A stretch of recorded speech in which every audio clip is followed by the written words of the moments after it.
Hello and welcome to the AgCulture Podcast, where we share insights about the future of agriculture. Each week, we dive into the stories, technology, and ideas shaping a sustainable and profitable future for farms and rural communities alike. I'm Paul Windemuller, host of the AgCulture Podcast, and today I'll be interviewing Ariel Wiegard, who is the Vice President of Government Policies for Pheasants Forever. Now, in this episode, we're going to talk about the relationship between the farming and ranching communities and the conservation communities. Now, Pheasants Forever is an organization that many farmers around the U.S. Know through different field days and habitat programs. Maybe your neighbors planted a pollinator strip in their field. But behind that are the rural communities and the land and partnerships that only succeed if farmers see real value in what is going on long-term with conservation. So in this conversation with Ariel, we're going to unpack some of those things and also look at the policy perspective on how an organization like Pheasants Forever works with farming organizations to bring about good policy that not only impact a farmer's bottom line, but also land use and conservation throughout the country. So listen up and enjoy this episode with Ariel Wiegard.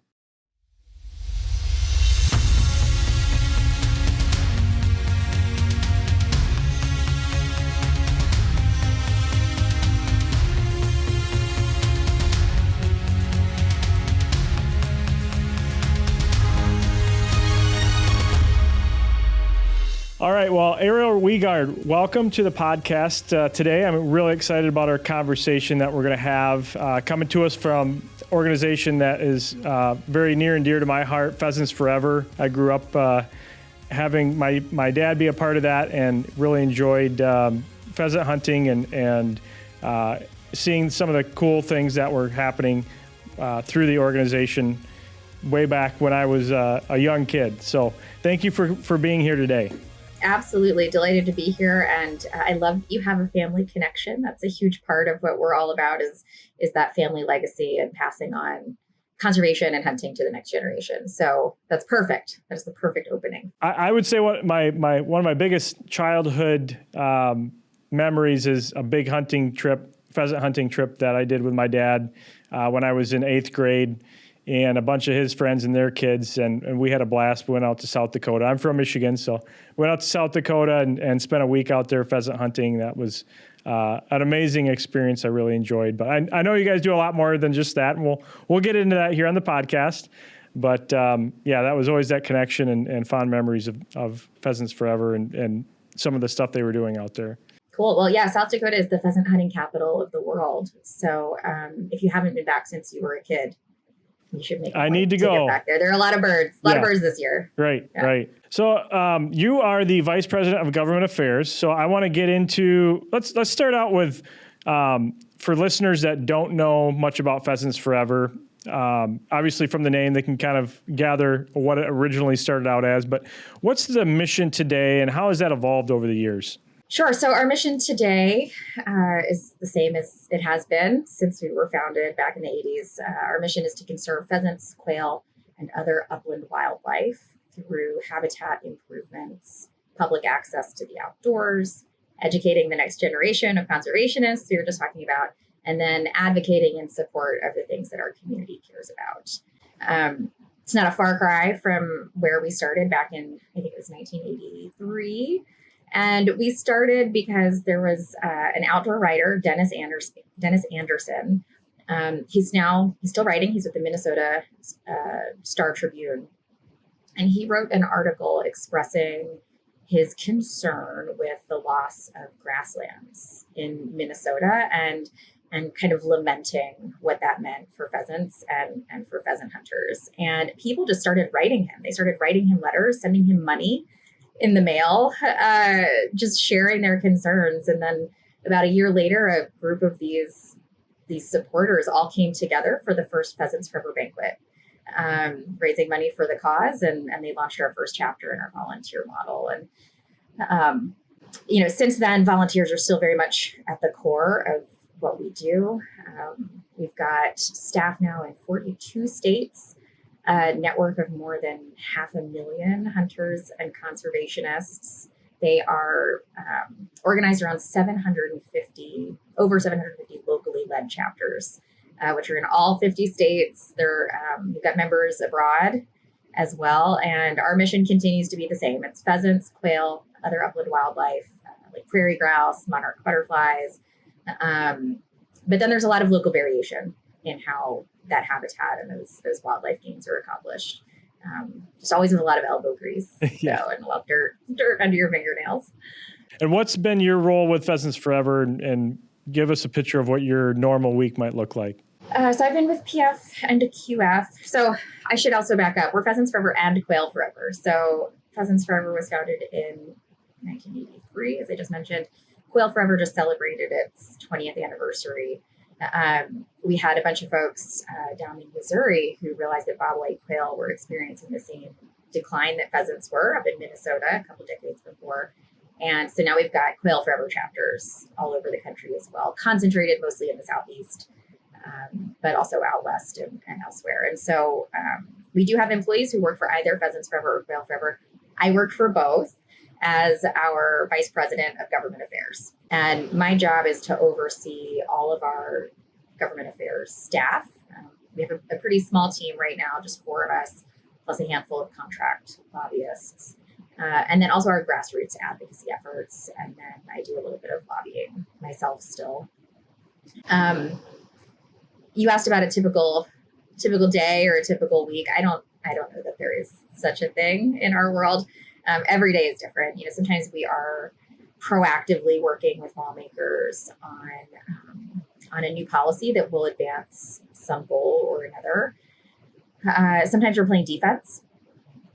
So back at the beginning of the summer, we were playing defense on public land sales in the One Big Beautiful Bill Act. There was a push there to sell off literally millions of acres of our public lands out west. And so we were playing defense on that. Sometimes we're working with our volunteers, working to mobilize them in our chapters to contact their representatives. Many days we're talking with our colleagues across the outdoor recreation industry and natural resources industries, and of course the agriculture industry as well, to find common ground and areas to collaborate.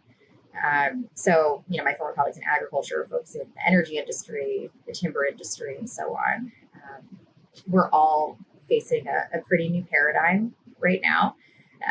The second Trump administration here has shaken up government in ways that we haven't seen in probably more than a century. And we are all trying to figure out what the path forward looks like. What are the new ways of doing business? And I think all of us are in agreement that we can be a lot more effective if we're working together and collaborating than kind of rowing alone. So there's a lot of that collaborative effort happening as well. So you mentioned collaborating. So why, on the farmer end, why is working with farmers and landowners so central to what Pheasants Forever's strategy has been? Yeah, great question. So, we are a conservation organization, but I think at our heart, we're also a working lands organization. We want the land to be as productive as possible.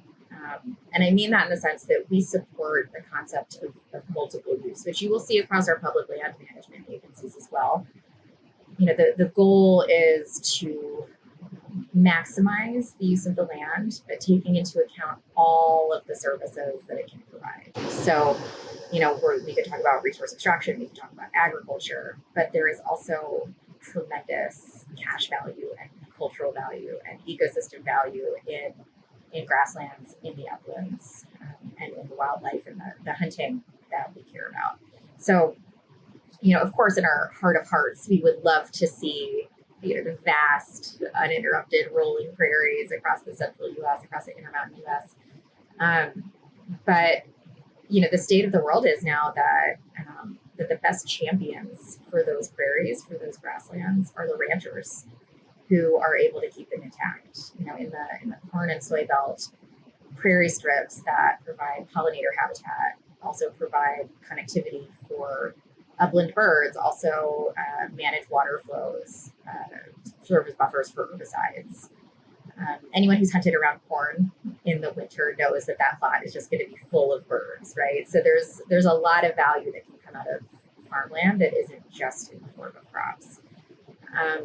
In the Southeast, there's obviously a lot of agriculture down there, especially with cotton. with rice sort of in the South Central U.S. But for us, timber sales for forest products, that timber harvesting is creating a lot of early successional habitat, and that's where you're going to see bobwhite quail coming back to the landscape.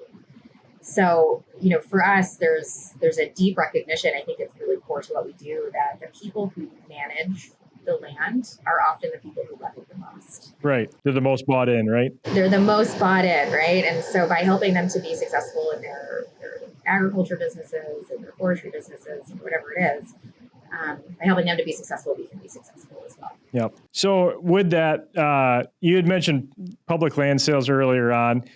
Is that strategy different for public land, working in conjunction with public land versus the private land that farmers, ranchers, and foresters own? I don't think so. It's just the scale is different. Instead of working with one farmer to manage a few thousand, 10,000, 40,000 acres, you're talking with the Bureau of Land Management that manages millions upon millions of acres. Right. The goals are often the same. Again, we want to find the best use for each particular parcel of land. And so in some cases that might be energy extraction, or that might be mining. That might be grazing. It might just be recreation for hunting or for birding, hiking. We aren't inherently opposed to any of those things. I have an iPhone, I have an Apple Watch. I know that we need energy, we need minerals, we need all of those things. But often there are ways to just do those things better. Just like we can help farmers help the land in a CRIB, Natural Resources Conservation Services tagline there. We can help our farmers help the land. We can help our public land managers help the land as well and find the best and highest use, as well as get that economic return for the individual farmer or for the American taxpayer in the form of hunting and outdoor recreation. In the farming community, ranching community, historically, there's been some skepticism, especially in certain pockets of conservation groups, and some of it's warranted, right? Some of it's probably not been done very well, and some of it is probably just misconception. So how do you build trust and credibility in those rural communities, especially maybe the ones that had been burned by an organization that hasn't been going about it the right way? It's not easy. So, I used to work for a commodity organization. I used to work directly with commodity growers. It's a challenge at times.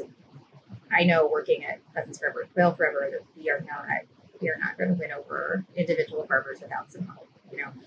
One of the things that we hear over and over and over again in the agriculture space is that farmers have 1 year or one chance per year to get things right. Maybe if they're in the deep South, maybe they get 2 chances. Maybe they get to do a couple crops down there. But for the most part, they get 1 chance. And so trying something new is incredibly risky.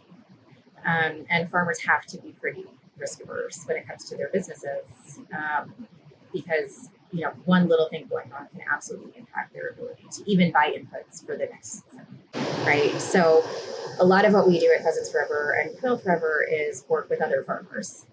We host workshops with other farmers who have already been successful doing conservation so that they can talk to their peers and they can have that peer-to-peer exchange of information. We also work with other trusted advisors in the agriculture community. So they're commodity associations that we're talking about, the checkoffs, various input providers. We want them and we need them to help signal that we're the good guys. We want to meet farmers where they are and we want them to be successful. The 750 chapters that we spoke about earlier, that's another huge entry point for us. They are often a part of, I guess you could say a part of the social fabric of their rural communities. They are bringing people together at banquets. They are hosting youth hunts. They are hosting conservation field days. They are hosting numerous opportunities throughout the year to develop community, to find camaraderie.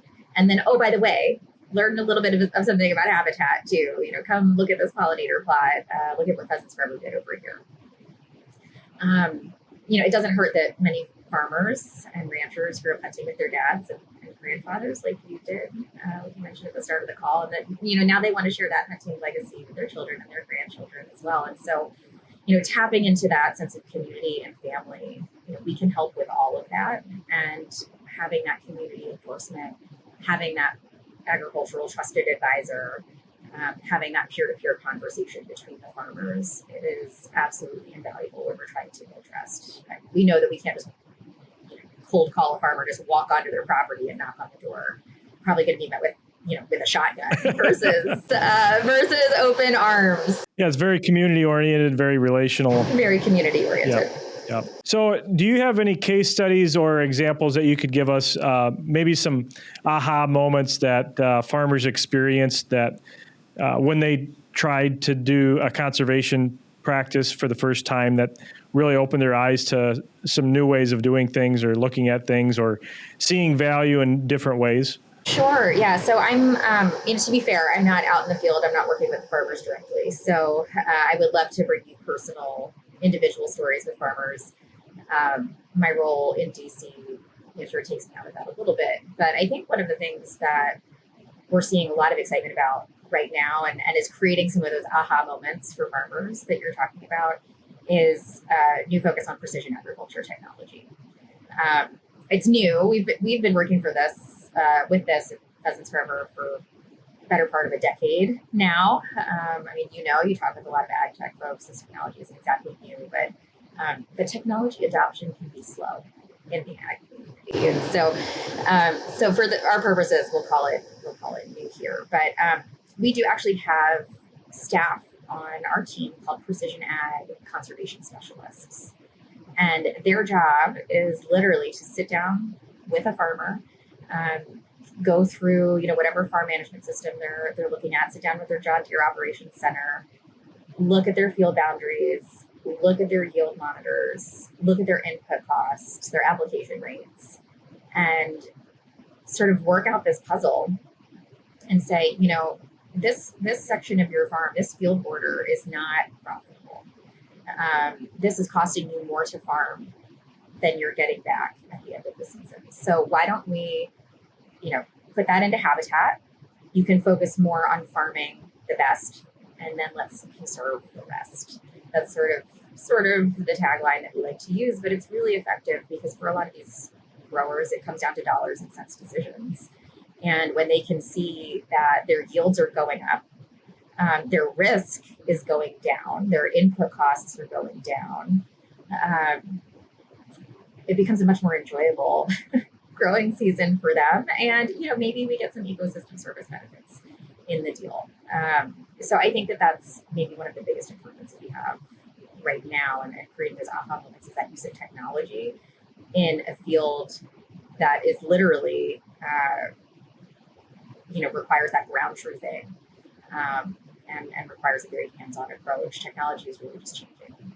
Yeah, I think it's really shifting that mindset that has been in the industry for so long. But, after World War II, the whole mindset was farm fence row to fence row, right? Or get rid of the fence rows. We're going to get rid of everything. Just farm from one field to another field to the road. And now we're really looking at each acre of land and how profitable it is. And we have the tools today to do what we couldn't do in the past, to farm like you're talking about and really look at profitability on a per acre basis. So I think that's really opened the doors and really opened some eyes to the benefits of conserving those areas that aren't making money. And with that, there's probably some opportunities depending on location, but of resource funding to build those new habitats. So is that something that Pheasants Forever has been involved with, connecting farmers to some of those things as well? Yeah, absolutely. That is one of the big jobs that we do. So we've got about 450 biologists across the country. A bunch of them have a title called Farm Bill biologists. And their job is literally done in cooperation with USDA's Natural Resources Conservation Service. Oftentimes, these Farm Bill biologists even work out of an NRCS local office or county office. And our biologists provide conservation technical assistance free of charge to any farmer, rancher, private forester who is looking for that technical assistance support. So last year we had over 40,000 landowner contacts, helping them to do what they want to do on their properties. We go in sort of technology or crop agnostic, conservation practice agnostic, and then basically the producer comes to us. We can help them write a conservation plan. We give them a boots on the ground landscape assessment. So we're not just using technology. We're not just using satellite images and AI. We're actually sending somebody out to their farm. But then we can help them write a conservation plan. We can help them apply for federal and state programs that incentive programs or cost share programs that can help make some of this more affordable. And then even after they've enrolled in the program or if they've chosen not to and chosen to just do the conservation plan themselves, we can help them implement the conservation practices when it's time.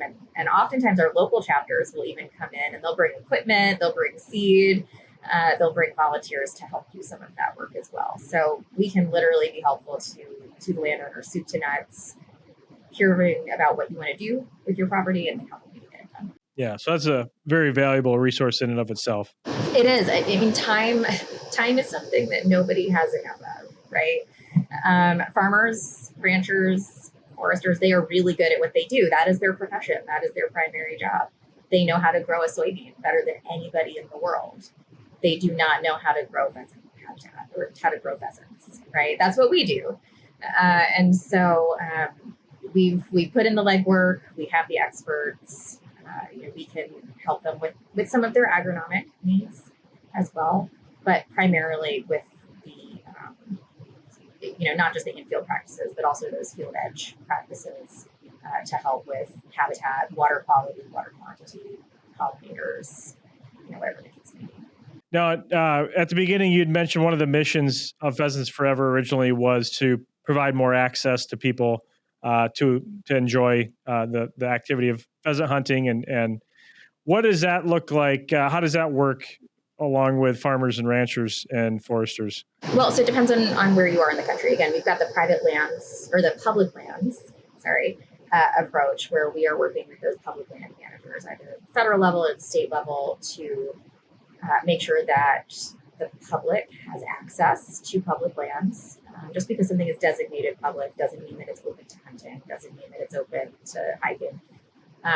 You could even have sort of an isolated inset land holding that you would have to cross private property to get to. And so we look for easements and we look for opportunities to create access to those parcels.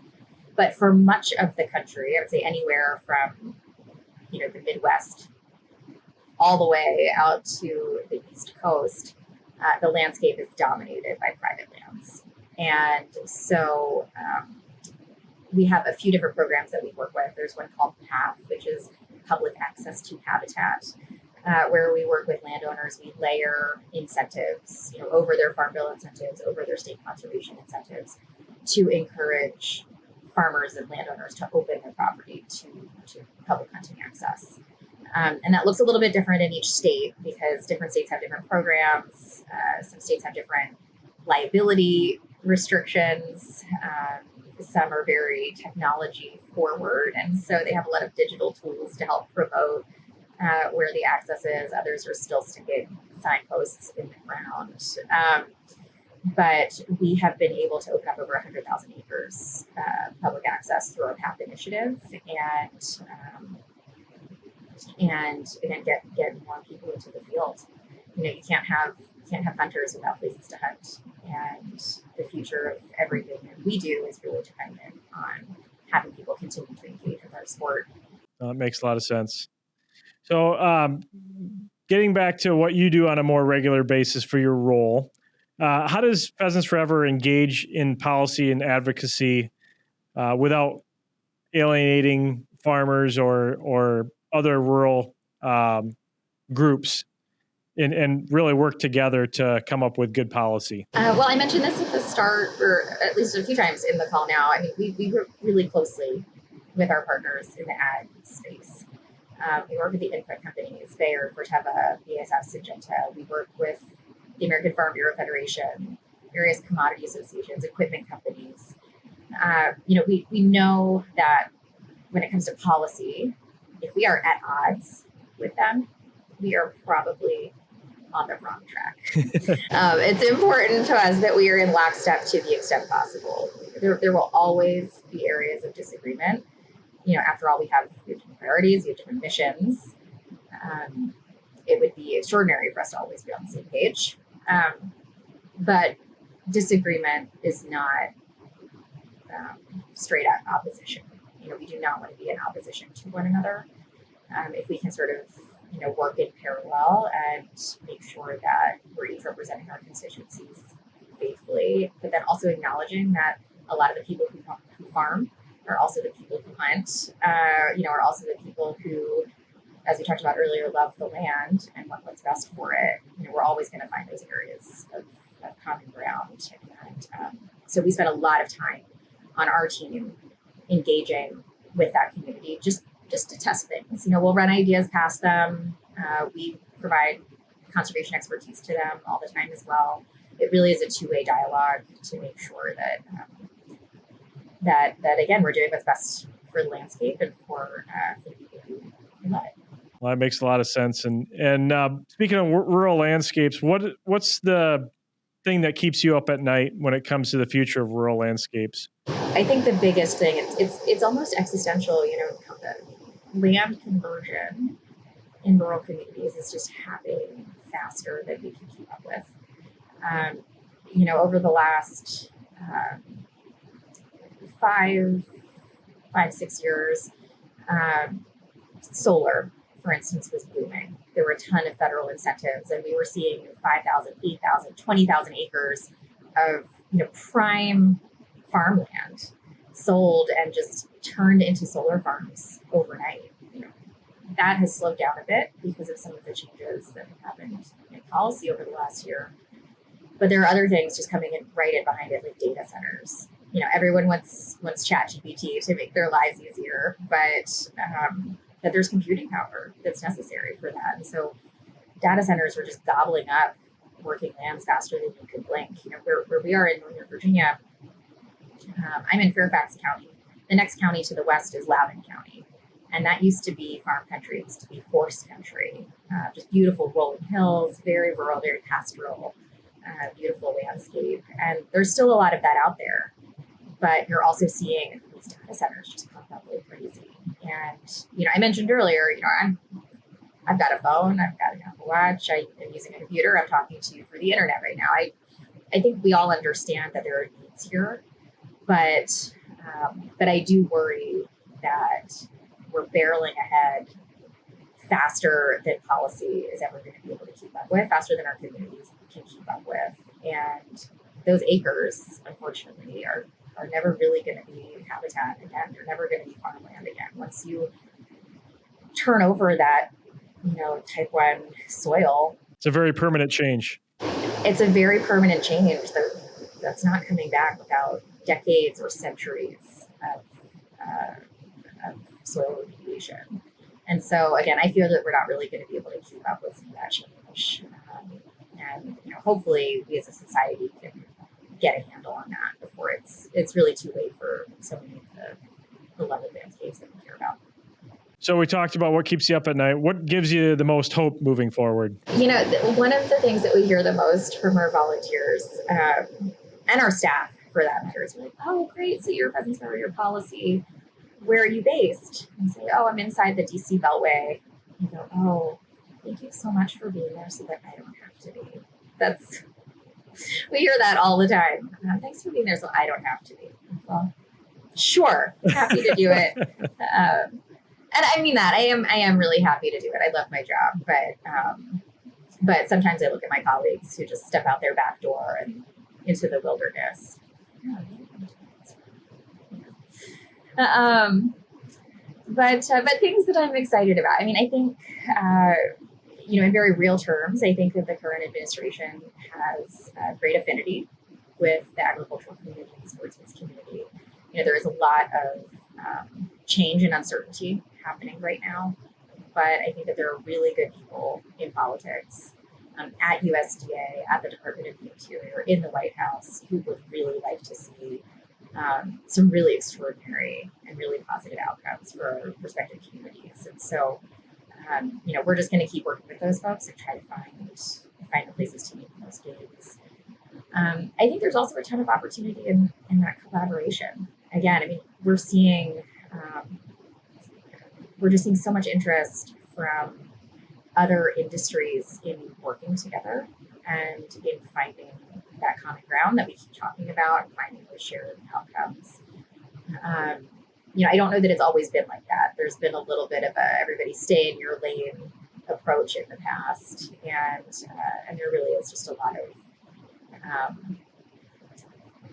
I keep saying the word collaboration, but that's really the word for it. There's just a lot of excellent collaboration going on, and I really do believe that rising tide lifts all boats, and if we can work together, we can do some pretty good stuff together. Yeah, no, definitely. On a personal level, what drives you to do what you do on a daily basis? Well, on a personal level, I just like being outdoors. I love hiking, I love hunting, I love just basking in nature. We've talked about I want our lands to be as successful and bountiful as the businesses they support. I'm a big foodie. So folks at Pheasants Forever know that I got into hunting because of food. My dad is a chef. I grew up eating, excellent meals, both from farmed and wild foods. And that's something that's really important to me. And I want my son to be able to have those same types of experiences outdoors, to have a full table that he can share with friends and family and neighbors. On a professional level, though, it's a bit cheesy, but the farmers, volunteers, the conservation professionals that I have been able to work with since entering this space are really some of the best people in the world. They are the reason that I do this specific job. I have to say, I've really never met a group of more passionate people who want to do what's best for them and their families and their communities.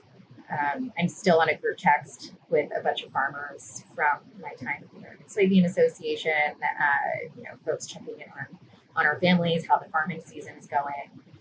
And I'm finding that same community since joining Pheasants Forever and Quail Forever as well. And it's just incredibly inspiring and motivating. Here in the DC area, as we were just talking about, they call it the swamp for a reason. It is very swampy here. But every day I think about these people out there in the real world and the challenges that they're facing, and think about their families. I've met so many of their children and their spouses, and I've seen their farms, and I really want them to be successful. I really do. It just it tugs at my heartstrings, and the people they make this job fantastic and make me want to keep going. It's definitely a great industry to be in to keep yourself motivated, isn't it? It is, and very resilient. Yeah. There's always an inspiring story somewhere, somebody overcoming a great challenge, and finding great success on the other side. Well, Ariel, before we get going, if someone listening today wants to engage with Pheasants Forever, what would be the best way to do that? I wouldn't be a proper conservationist if I didn't quote our favorite president, Theodore Roosevelt, who says that the credit belongs to the man who is actually in the arena. It's one of his most famous quotes, and really it just gets to the nut of the fact that you need to get off your butt and do something right. So with that in mind, my best advice is to get up and do something and say something about the thing that's keeping you up at night. But I know that's not always possible. As we talked about earlier, people are busy. Time is precious. Family comes first. Most people probably don't have the time to research the issues in depth, to call all of their elected representatives on a daily basis, even once a year. So I think my next best advice would be that if you want if you want conservation, call us. Call Pheasants Forever, Quail Forever. Hit our website. Go to our Find a Biologist page.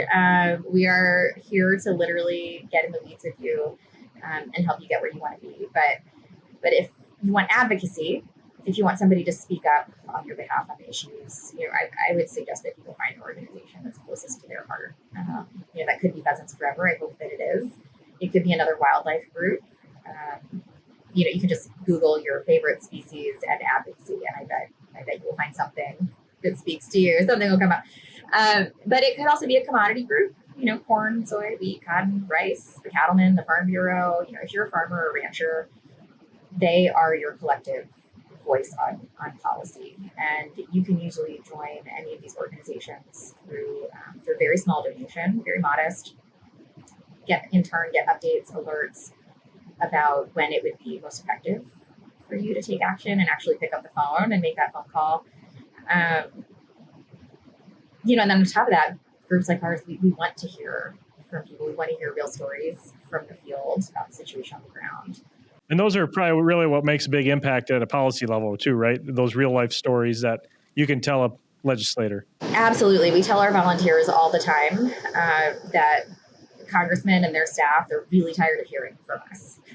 Like, they know Ariel, they know Andrew, they know the other folks on our team, and they know what Pheasants Forever cares about, but they really want those personal stories. They want to know what Paul cares about, how his hunting season in South Dakota was, and how his family's doing in Michigan with whatever's going on. Those are the things that really make a difference. And if you don't have the inclination or the desire to do that yourself, these organizations can help do it for you. But we can't if you don't. So I guess that's my advice. Don't be a stranger. Please do give us a call, join our organizations, hit our blogs. I'll say that on behalf of all of my colleagues, that we would love to hear from you. Awesome. Well, Ariel, thanks so much for being here again today. Really appreciate it, and having this conversation about conservation and pheasant hunting, Pheasants Forever, near and dear to my heart again. Thank you so much.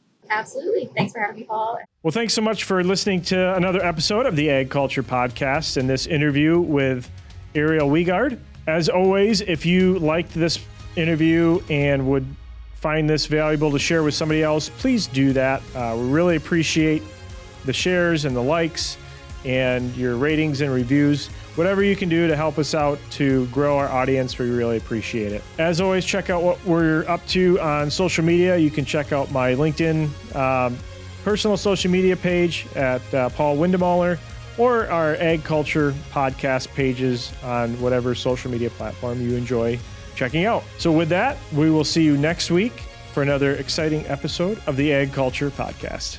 Thanks again for listening.